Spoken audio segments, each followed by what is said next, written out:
My name is Mandy Rosen. I am 25 years old, and these are some of my before and after edits.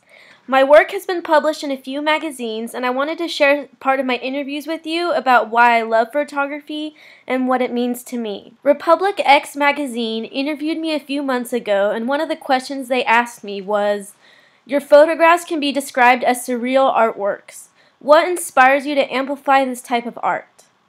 My answer to that was, one of the reasons I love creating surreal artworks is because I truly enjoy sitting down and creating an image and a final product, rather than just snapping a quick picture and calling it a masterpiece. In college, I would spend hours and hours painting on a single canvas, and the Photoshop process isn't much different than that. I love to perfect things and spend a lot of time working on them. Another reason I love creating surreal artworks is because it's very dreamlike and allows me to fantasize about another life, where I could play the role of anybody or anything through my photography. I can walk on water, I can defy gravity, I can float above the ground, I can travel into a different era, whether past or future. Anything I can imagine, I can create. One of the biggest themes in my pictures is loneliness. I am a pretty shy and introverted girl and sometimes have trouble expressing myself verbally to people. I find that photography is the best tool for me to visually say everything I want to say to the world about myself and my emotions. Creating self-portraits is also an attempt to understand my own self-discovery, another essential theme in my work.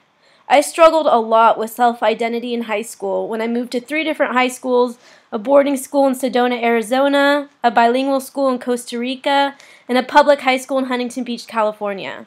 I was always the new kid and found it very hard to fit in at times with other people. I didn't know who I was or what I wanted to do with my life and found myself looking in the mirror, wondering who this person was staring back at me. I feel like I understand myself better by creating self-portraits and am constantly learning more about myself and what I love doing in life. It's been a hard transition conforming to the conventional adult world, which is why so many of my photos and poems that accompany them are about childhood nostalgia.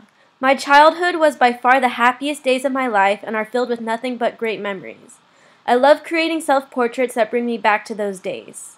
And another question that the magazine asked me was, what exactly does coloring mean to you in your photographs? And my answer, I think in a lot of ways using vibrant candy colors in my work symbolizes hope and happiness, or at least a pursuit of.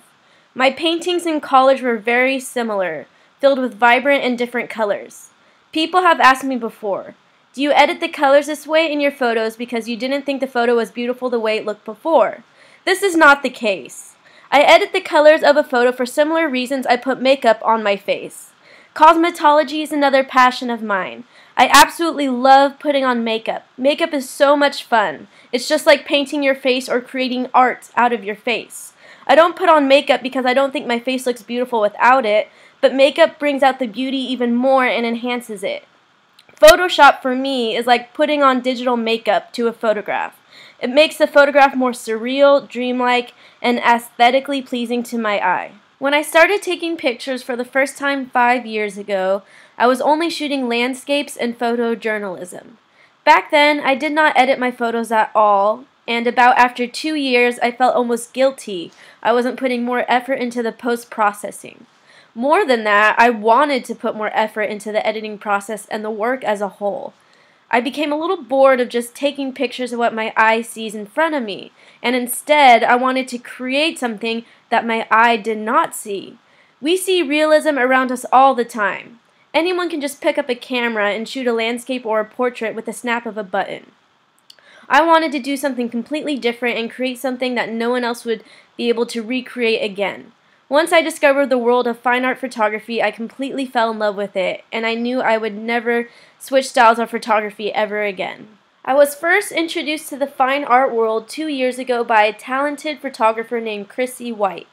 My mom came across an article written about her in Oprah magazine and ripped it out to show me.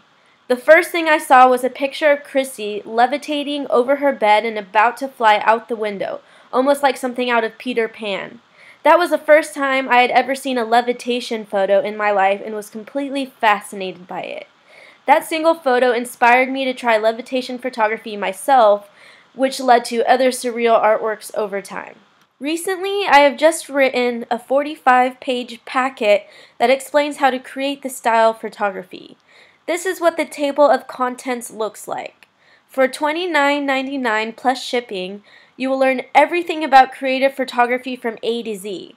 From how to create a realistic levitation shot, a flowy fabric dress picture, how to become fluent in Photoshop, etc. In addition, I will include 2 tutorial DVDs that are 45 minutes each that go over these 2 pictures with step-by-step screen recording instructions on the before and after edits. If you are interested in purchasing the 45-page packet and 2 DVD tutorials for $29.99, please email me at mandynikon@gmail.com or message me on Facebook at Mandy Rosen. Thank you so much for watching my video, and I really hope that you enjoyed it.